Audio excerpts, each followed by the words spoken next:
अक्षर 24 परम पुनीता, इनमें बसे शास्त्र श्रुति गीता।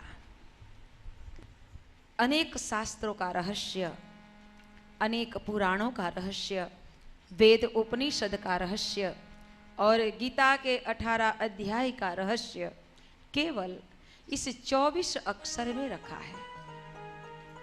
इसलिए तो इस गायत्री महामंत्र को महामंत्र कहा गया। इसको महामंत्र कहा गया है क्योंकि इस संसार में, इस ब्रह्मांड में सबसे अधिक, सबसे ज्यादा अगर कोई मंत्र का स्मरण किया गया है तो केवल ही केवल गायत्री महामंत्र है। केवल ही केवल गायत्री महामंत्र है क्योंकि वेद मंत्र है। गायत्री मंत्र वेद मंत्र, गायत्री माता वेद माता, वेदों की जननी। इस महामंत्र से ही वेद प्रकट हुए हैं, इस 24 अक्षर से ज्ञान से ही वेद प्रकट हुए हैं, इसलिए उसको वेद माता कहा गया है। इस 24 अक्षर में क्या कमाल है समझना। 24 अक्षरों की कमाल है।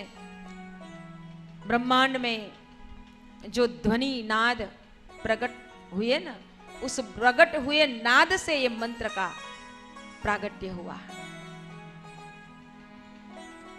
सृष्टि रचने वाले परमात्मा ने एक दिन में कितने घंटे रखे? 24। हमारे हिंदू संस्कृति में अवतार कितने हुए? कितने अवतार हुए? 24। इस्लाम में कितने हुए? 24 पैगंबर। जैन धर्म में कितने तीर्थंकर हुए? 24 तीर्थंकर हुए। 24 का अक्षर जो है, जो 24 का अंक जो है, बहुत महत्वपूर्ण है। भगवान ने इस शरीर की रचना की है। इस शरीर की रचना में छोटे छोटे 24 शक्ति केंद्र है पूरे शरीर में। जैसे हम गायत्री महामंत्र का उच्चारण करते हैं तो हमारी जिह्वा दांतों से, तालू से ऐसे टच करती है जैसे दो पत्थर को हम टच करते हैं तो क्या निकलता है? आग निकलता है, अग्नि निकलता है ना, विद्युत। वैसे ही गायत्री महामंत्र का जब हम उच्चारण करते हैं तो हमारे 24 शक्ति केंद्रों से ये टच होता है। जैसे ही टच होता है वैसे ही उसमें से विद्युत निकलता है, पावर निकलता है। और जैसे जैसे हम मंत्र का उच्चारण ज्यादा करते जाएंगे हमारे शरीर में, हमारे बॉडी में पावर ज्यादा बढ़ती जाएगी, विद्युत तरंगे ज्यादा बनती जाएगी। जैसे जैसे हमारी उपासना बढ़ती जाएगी, पावर बढ़ता जाएगा, हमारे भीतर में एक दिव्य तेजोमय पुंज प्रकट होगा। इसके कारण जो नित्य गायत्री महामंत्र की उपासना करेंगे उसके आगे कोई संकट रहेंगे नहीं। क्यों? आपने, आप में से किसी ने रामायण की सीरियल देखी है? देखी है ना? आपको ये मालूम है कि राम और लक्ष्मण जब असुरों से लड़ते थे तब कई बार उसके शरीर के आगे पीछे ऐसा गोल राउंड एक तेजो वलय रचा जाता था। मालूम है? जो सामने से कोई तीर आता था तो उसको टच नहीं करता था, वो राउंड से टकरा के चला जाता था। वो जो राउंड था वो क्या था? ओरा था। कैसे प्रकट हुआ? वो रक्षा कवच कैसे हुआ? भगवान श्री राम विश्वामित्र ऋषि के पास गए थे, वशिष्ठ ऋषि के पास गए थे, तब उसको गुरुजी ने गायत्री महामंत्र की दीक्षा दी थी। भगवान राम ने भी, स्वयं भगवान थे, फिर भी संसार के असुरता को दूर करने के लिए उन्होंने मानव अवतार धारण किया था। तो मानव की भांति उन्होंने भी उसको भी तप करना पड़ा था।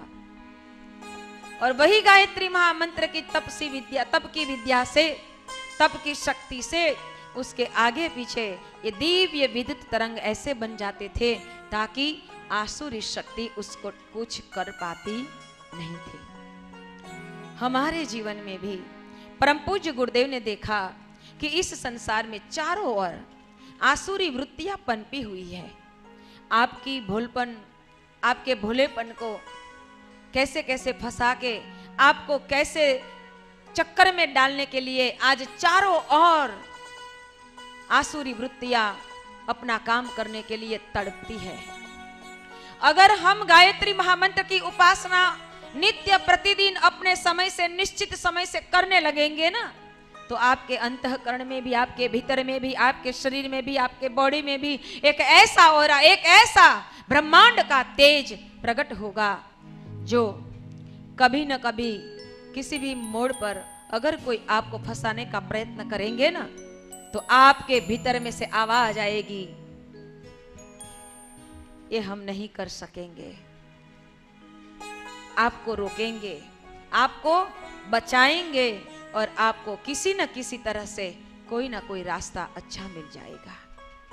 आज इस संसार में मानव के भीतर में देवत्व जागे और इस संसार, इस धरा स्वर्ग समी हो उठे, इसके लिए परम पूज्य गुरुदेव ने तप करके इस गायत्री महामंत्र की तपस्या करके गायत्री मंत्र को प्रणीत किया।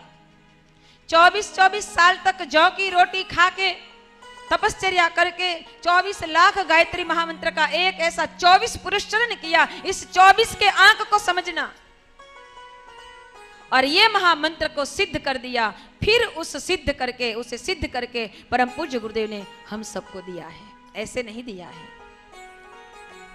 गुरुदेव ने उसको सिद्ध करके दिया है। वैसे मंत्र बोलेंगे तो उसका जो लाभ मिलता है इतना नहीं मिलेगा जितना सदगुरु से हम मंत्र लेते हैं उतना मिलता है। परम पूज्य गुरुदेव कहते थे कि बेटा, अगर मैं आपको गायत्री मंत्र देता हूं तो उस मंत्र में हजारों गुनी शक्तियां बढ़ जाती है। बिना गुरु मंत्र जपते हैं तो वो मंत्र सीधा साधा रहता है, उससे इतना फायदा नहीं होता है। लेकिन गुरु जब मंत्र देता है, गुरु से हमें मंत्र मिलता है, तो उस मंत्र में हजारों गुनी शक्तियां बढ़ जाती। और परम पूज्य गुरुदेव के साथ हमने सुबह में गायत्री महामंत्र मानसिक रूप में बोले थे कि नहीं बोले थे? कब? ध्यान के समय में बोले थे ना। आपको ये मंत्र में शायद ऐसा लगता होगा, अरे ये कैसा आवाज है, ये कैसा मंत्र रख दिया, ये कब पूरा होंगे। आपको अंदर से थोड़ा चिड़चिड़ापन भी हुआ होगा। लेकिन मैं समझती थी, आप सबको देख के सब पहचान लेती थी कि आप कैसे कैसे सोच रहे हो, क्या क्या सोच रहे हैं। लेकिन बेटा, आपकी अज्ञानता थी, आपको मालूम नहीं था कि ये मंत्र की आवाज, इस मंत्र की ध्वनि हमारे भीतर में 24 शक्ति केंद्रों को जोड़ती है, उसको टच करती है। परम पूज्य गुरुदेव ने कहा था कि बेटा, मेरे साथ अगर गायत्री महामंत्र मानसिक रूप में आप बोलेंगे ना, तो आपको एक मंत्र 2000 मंत्र के बराबर फल देने वाला है। 2000 मंत्र के बराबर फल देने वाला है। और आप अगर 2000 मंत्र करने बैठोगे तो कितना टाइम लगेगा? है? पूरा दिन बैठ नहीं पाओगे, करोगे ही नहीं। और गुरुदेव के साथ हम बैठ गए तो एक ही मंत्र में हमारा कितना मंत्र हो गया? 2000। और हमने तो 24 मंत्र बोले गुरुदेव के साथ। 24 मंत्र, चाहे उधर उधर देखते हुए, चाहे पानी पीते हुए, चाहे किसी से बात करते हुए, चाहे ऐसा वैसा करते हुए, लेकिन हमने सुना तो जरूर। कल ये भूल मत करना, क्योंकि 2000 मंत्र एक मंत्र के साथ तो 24,000 कितना गुना हुआ?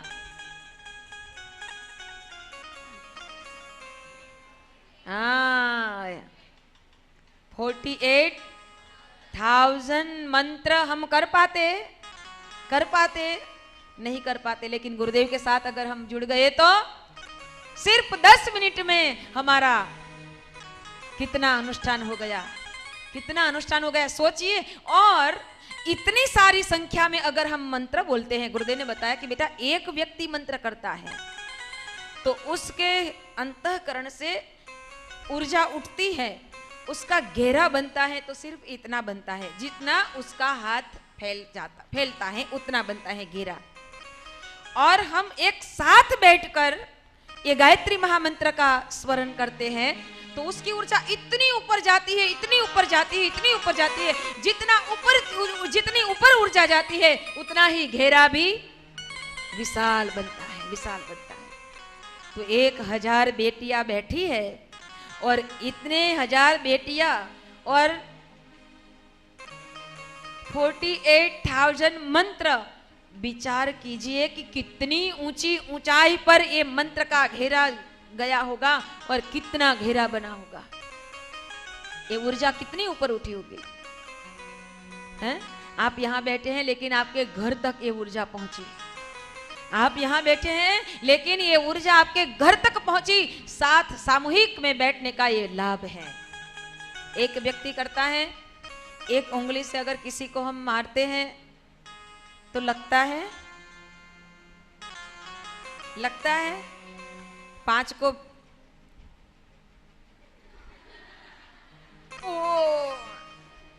ओ मां याद આવી જાય ને, मां याद आवे ने।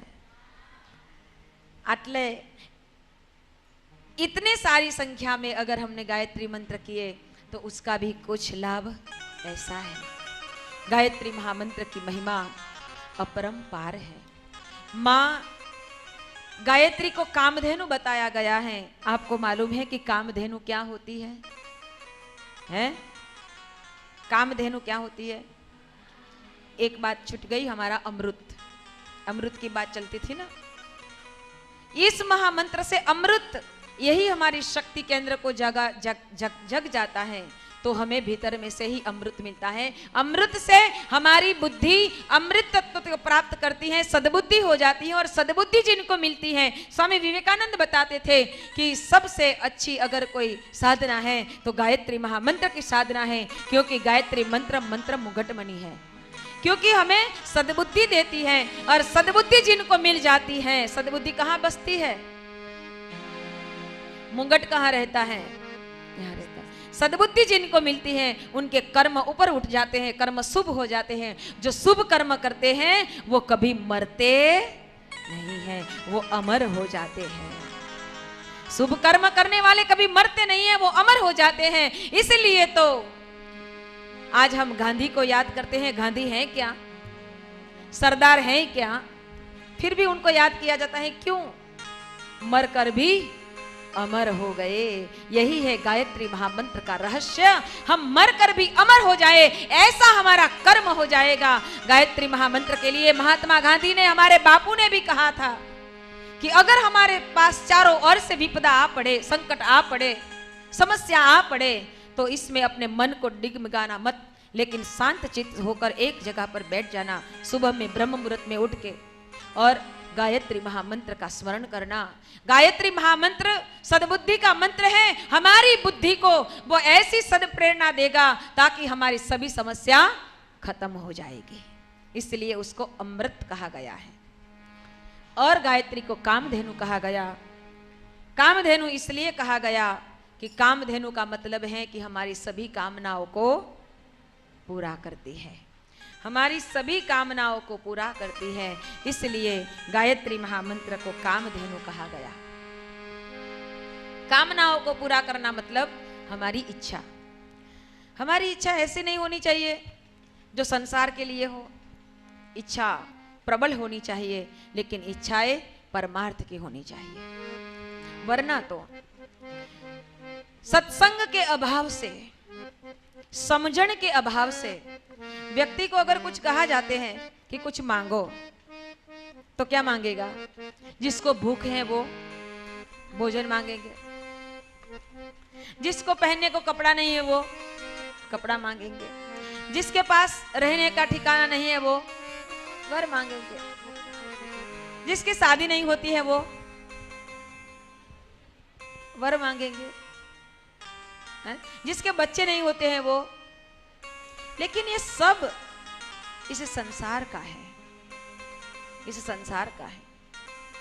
सवाल है कि हम क्या मांगे, हमारी सद्बुद्धि होनी चाहिए, हम क्या मांगे। इस सद्बुद्धि के लिए गायत्री महामंत्र की उपासना बताई गई। और अगर इस कामधेनु के छाये में, इस कल्प वृक्ष के पास हम बैठे हैं, कामधेनु के पास हम बैठे हैं, उसका दूध का पैपान कर रहे हैं, और हमारी कामनाएं अगर सही नहीं है तो हम न जाने क्या से क्या मांग बैठेंगे। अगर हमारी इच्छाएं सही नहीं है तो हम न जाने क्या से क्या मांग बैठेंगे। एक बार स्वयं मां गायत्री खुश हो गई और सोचा कि चलो थोड़ा मृत्यु लोक में घूम आती हूं, देखती हूं कि आज तो मुझे जो भी मिलेगा रास्ते में मैं उनको खुश कर दूंगी, उनको वर मांगने को बता दूंगी और मैं उनको वर दे दूंगी। मां गायत्री वैसे ही घूमती घूमती एक नगर में आ गई, और नगर में घुसते ही एक छोटी सी कुटिया पहले मिल गई। उस कुटिया के बाहर एक वृद्ध बैठा था, दादाजी, एक दादी जी थी और छोटा सा बच्चा था। तीनों को देखकर, उसकी दुखी स्थिति को देखकर, दुख की स्थिति को जानकर मां गायत्री ने कहा कि अरे आप कितने दुखी हैं, मुझे पहचानते हो? मैं मां गायत्री हूं, मैं आपकी हर इच्छा पूरी कर सकती हूं। आप तीनों एक एक वरदान मांग लो। तो वो जो दादी थी ना, वृद्ध थी, वो झट से खड़ी हो गई और मां गायत्री के चरण छूकर प्रार्थना करने लगी। मां, मैं पहला वरदान मांगूंगी, मुझे पहला दे दो। तो मां ने कहा अच्छा आप मांग लो।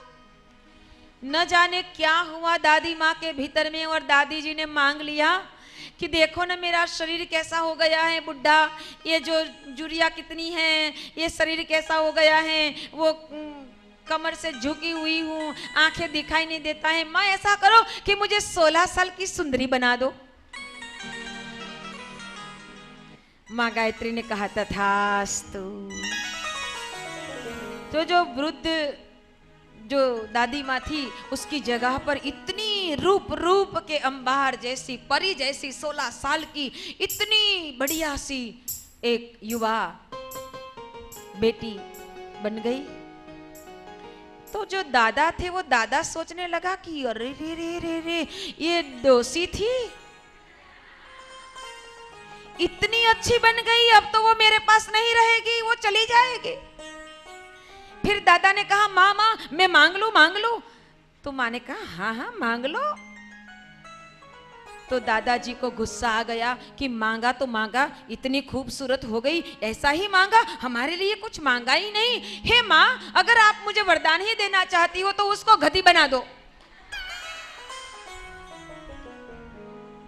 और दादी माँ जहाँ रूप के सुंदर सजी हुई जो स्त्री बेटी थी, जो परी जैसी थी, वहां वो कान फफड़ाने वाली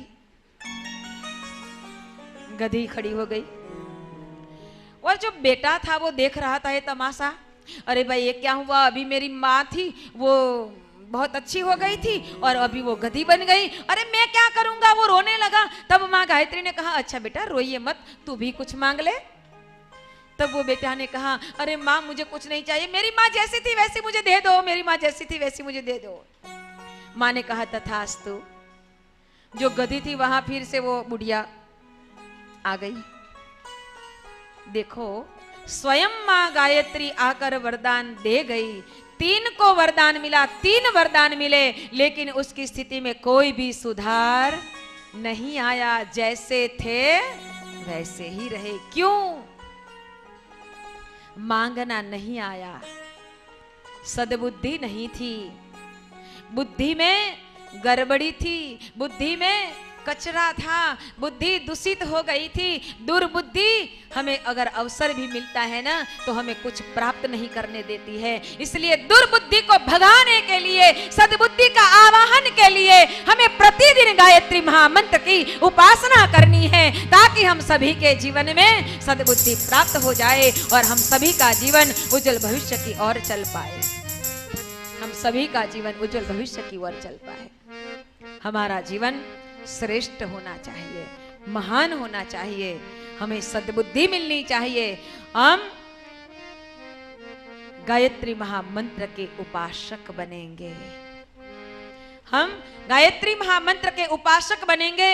गुरुवार के दिन आप सभी को दीक्षा दी जाएगी, गुरुवार के दिन आप सभी को दीक्षा दी जाएंगी। इस दीक्षा संस्कार होगा, इस दीक्षा संस्कार के माध्यम से आपको गायत्री महामंत्र की दीक्षा मिल जाएगी और गायत्री महामंत्र का जाप आपको प्रतिदिन करते करते करते अपनी बुद्धि में भी सद्बुद्धि का आवाहन करना है। अगर न जाने माँ गायत्री आप पर प्रसन्न हो जाए और आपके घर आ जाए तो समझ लेना, उसको जरा पहचानना, वो किसी न किसी रूप में आएगी। हाँ, तो कैसा ऐसा वैसा कुछ नहीं मांगना है। क्या मांगना है? सद्बुद्धि। माँ हमें आपकी शरण में लगा दो, है आपकी शरण में लगा दो। क्या मांगना है? याद है, ध्यान है, याद रखो क्या मांगना है। छोटे से बालक होते हैं ना, वो भी कभी कभी हमें कुछ सिखा जाते हैं। छोटे से बालक होते हैं ना, वो भी हमें कभी कभी कुछ ना कुछ सिखा जाते हैं। जब एक माँ अपने बेटे को लेकर बाजार में गई थी, बहुत बड़ी दुकान थी, वो अपना जो करियाने का सामान था वो ले रही थी। उस टाइम पे वो छोटे से बालक को देखकर वो दुकानदार जो व्यापारी था, वो सेठ जी ने उस बच्चे को देखा, छोटा सा प्यारा सा नन्हा सा मुन्ना को देखकर सेठ जी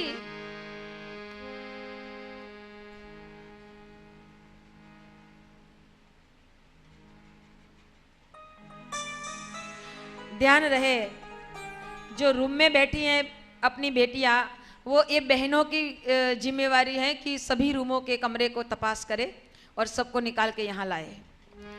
और इधर उधर आपको भी कोई बेटी मिले घूमती फिरती तो उसको उठाओ और यहाँ बैठाओ, ये आपकी जिम्मेवारी है। जो माताएं बहनें अपनी बहनें बेटियों को लेकर आई हैं, उनकी जिम्मेवारी है सभी बेटियों को समय से यहाँ लाना है और समय से यहाँ बैठाना है, वो उनकी जिम्मेवारी है। इसलिए खास ध्यान रखें, सब बहनें अपने कमरे की जांच करें और जो भी बेटियां कमरे में बैठी है उसको निकाल के यहाँ ले आए। ये क्या है? अज्ञानता है ना? कमरे में बैठी है, आई है यहाँ, कमरे में बैठी है, अज्ञानता। अज्ञानता क्या करवाती है? जो सामने अवसर आता है तो भी हमें कुछ भी नहीं मिल सकता है, हम कुछ पा नहीं सकते हैं। यही अज्ञानता को मिटाने के लिए ही हमें गायत्री महामंत्र की उपासना करनी है। इस गायत्री महामंत्र की बात बताती हूं। जब हमारी समझ बढ़ जाती है, सद्बुद्धि आ जाती है, तो हम क्या मांग सकते हैं।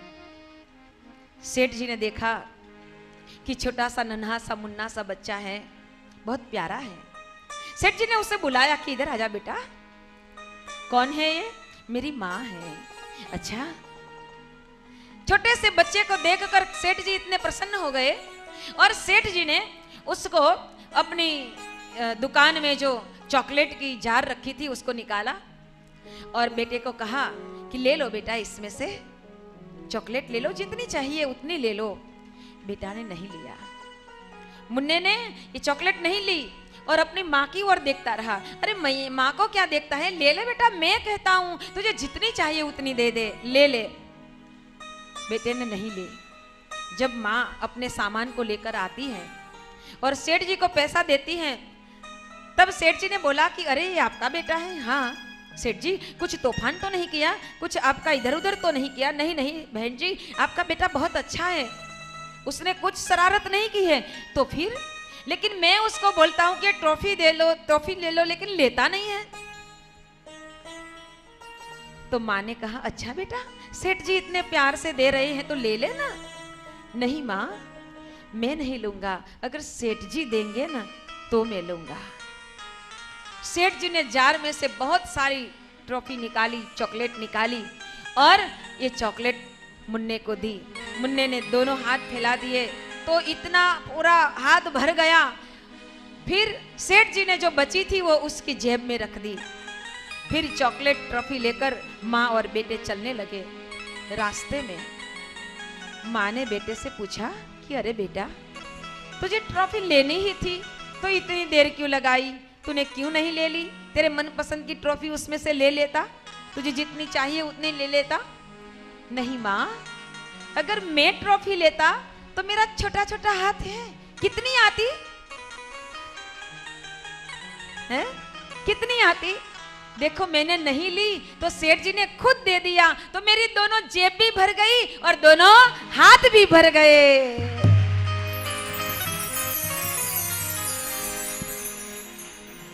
अगर माँ प्रसन्न हो जाए ना और मांगने को कहे ना तो कुछ भी मत मांगना, ऐसा कहना कि आपको जो अच्छा लगे ना वो मुझे दे दो, वो मुझे दे दो। अगर हमने कुछ मांग लिया तो हमको तो मालूम नहीं है कि हमने जो मांगा है उसमें हमारा हित है कि अहित है, हमारा अच्छा होगा कि बुरा होगा। क्योंकि हम कितना देख सकते हैं, हम कितना सोच सकते हैं, हमारी सोच बहुत छोटी है, हमारी देखने की दृष्टि बहुत कम है। वही दीर्घ दृष्टा है, वही तो अनंत दृष्टा है जो देख सकता है। हमारा इस जन्म नहीं, हमारे जन्मों जन्म का दृष्टा वही परमात्मा है। इसलिए हम अगर हमारे पास कोई आए और कहे अरे मांग ले मैं प्रसन्न हूं, तो कह देना कि आपकी प्रसन्नता ही मेरी सबसे बड़ी प्रसन्नता है। आपको जो चाहे वो दो, मुझे कुछ नहीं चाहिए। यही सद्बुद्धि का प्रमाण है, यही सद्बुद्धि का प्रमाण है। इसलिए कहा गया है कि हमारे पास अगर सद्बुद्धि नहीं है तो हमारी कौड़ी की भी कीमत नहीं है। हमारे पास सद्बुद्धि नहीं है तो हमारी कौड़ी की भी कीमत नहीं है। जिनको सद्बुद्धि मिल जाती है उनका ही जीवन ऊपर उठ जाता है। हम इतिहास पढ़ते हैं तो इतिहास में कोई पागलों के इतिहास रचा जाता है? इतिहास कोई पागलों का होता है? इतिहास उन्हीं का रचा गया है कि जिन्होंने कुछ अपने विवेक से, अपनी बुद्धि से, अपनी सद्बुद्धि से इस संसार में कुछ किया है। हमारी भी बुद्धि उसी तरह से खिले, निखरे और हमारा विवेक जागृत हो, इसके लिए हम मां गायत्री की उपासना में जुड़े। बताया गया बेटा, आपको ये मालूम है कि हमारे हिंदू संस्कृति में बट सावित्री का व्रत आता है? बट सावित्री का व्रत आता है, आपको मालूम है? किसको नहीं मालूम है? किसको नहीं मालूम है? जरा हाथ उठाइए। बट सावित्री का व्रत क्या होता है नहीं मालूम है? नहीं मालूम है? अच्छा, हाथ नीचे रखो। बट सावित्री का व्रत क्या होता है? जो हमारी सौभाग्यवती नारी होती है, सौभाग्यवती स्त्री होती है, वो बटवृक्ष की पूजा करती हैं 3 दिन तक, जेठ सुदी, तेरस, चौदस और पूनम। ये 3 दिन का व्रत लगता है, पूनम तक ये पूरा होता है। उस 3 दिन में बरगद का पेड़, याद है ना, मालूम है ना, बटवृक्ष, उसको धागा लगाती हैं 108 आटे घूम के, और वो धागा अपने हाथ बनाती हैं। वो रूह की पूनी ले आती हैं, अपने हाथ वो धागा बनाती हैं और वो घूमती हैं, मंत्र का उच्चारण करती है, पूजा करती है। किन के लिए मालूम है?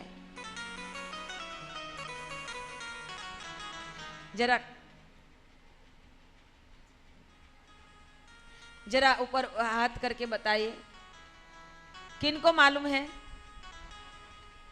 बताओ बताओ।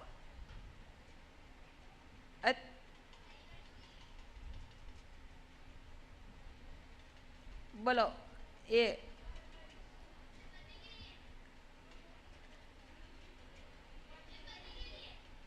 सरस। पीछे पीछे जिसने हाथ उठाया, वेरी गुड। वो व्रत है सौभाग्यवती स्त्री अपने पति के सौभाग्य की वृद्धि, दीर्घायुष्य के लिए वो व्रत करती है। बट सावित्री का व्रत याद है आपको? अपने देश में एक सावित्री नाम की थी ना, हाँ, तो उसने जो साधना की थी, और उस साधना किसकी साधना थी? गायत्री महामंत्र की साधना थी। इस गायत्री महामंत्र की साधना के माध्यम से उस सावित्री ने अपने